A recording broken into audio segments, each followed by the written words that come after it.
चैतन्य astrology में आप सभी दर्शकों का स्वागत है, हार्दिक अभिनंदन है। नमस्कार। आज का विषय है मेष लग्न की कुंडली के अंदर यदि चंद्रमा पंचम भाव में हो तो यहाँ पंचम भाव का क्या फल होगा, एक पत्रिका के माध्यम से समझने का प्रयास करते हैं। यहाँ मेष लग्न में चंद्रमा चतुर्थेश होकर के अर्थात एक केंद्र भाव का स्वामी होकर के पंचम अर्थात त्रिकोण भाव में वित्त राशि स्थित है। यहाँ चंद्रमा चतुर्थ भाव का भी फल करेगा, पंचम भाव का भी फल करेगा। यहाँ चंद्रमा चतुर्थेश होकर के पंचम भाव में स्थित होने के कारण से ऐसा जातक बहुत ही पराक्रमी होगा, साहसी होगा और मानसिक रूप से बहुत ही मजबूत होगा।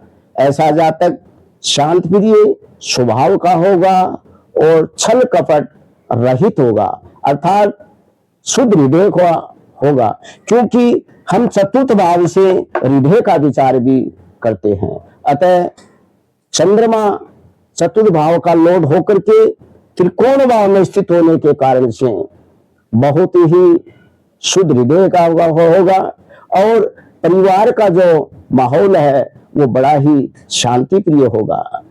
ऐसा जातक परिवार के अंदर घुल मिलकर रहेगा, प्रेम से रहेगा।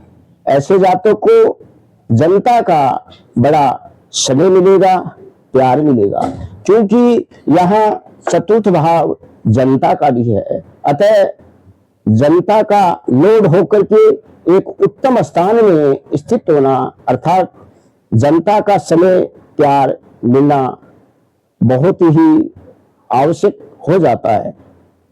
आगे हम पंचम भाव में देखते हैं तो पंचम भाव में स्थित होने के कारण से पंचम भाव एक संतान का भाव है।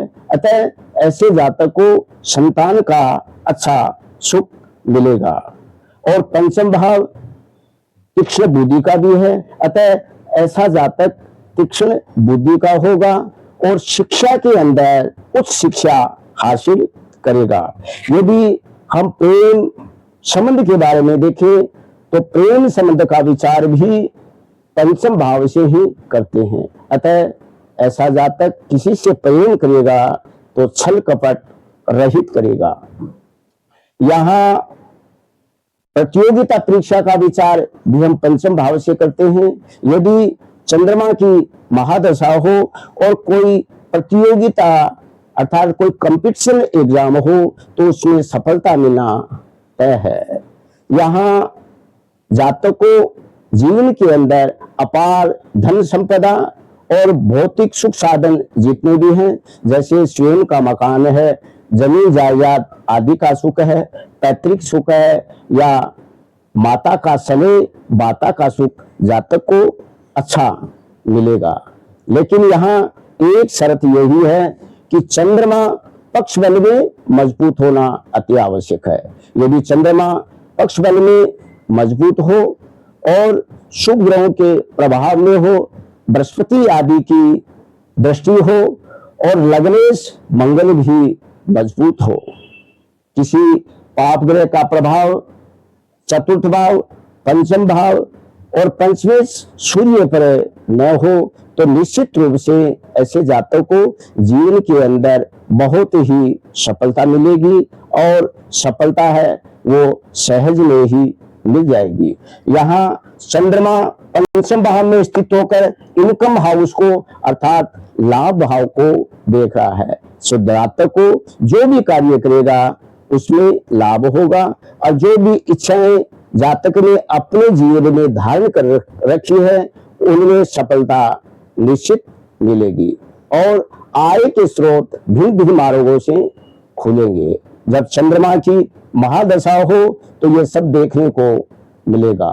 यदि पक्ष बल में चंद्रमा कमजोर हो और चंद्रमा पर पाप ग्रहों की दृष्टि आदि का प्रभाव हो तो फिर फल बहुत ही न्यून मिलेंगे, या हम यूं कह सकते हैं ऐसा जातक स्टेबल नहीं रह पाएगा, न कैरियर में न वाणी में। और संतान को लेकर भी यदि देखा जाए तो संतान भी इतना आज्ञाकारी नहीं होगी। तो निश्चित रूप से ऐसे जातक को चंद्रमा से संबंधित उपाय बराबर करते रहना चाहिए। मेरे बताने का तरीका यदि आपको अच्छा लगा हो तो मेरे चैतन्य एस्ट्रोलॉजी को आप सब्सक्राइब कर दीजिएगा, और मेरे माध्यम से आप यदि पत्रिका का विश्लेषण करवाना चाहते हैं तो आप मुझे फोन पर कांटेक्ट कर सकते हैं। मित्रों, जो कुछ मैंने बताया है केवल और केवल चंद्रमा के बेस पर बताया है, और जन्म कुंडली के अंदर सभी ग्रहों को, नवांश आदि वर्गों को, अष्टवर्ग आदि को, दशा महादशाओं को, गोचर आदि को, सभी को देख करके निर्णय तक पहुंच पाते हैं। आज के लिए इतना ही। नमस्कार।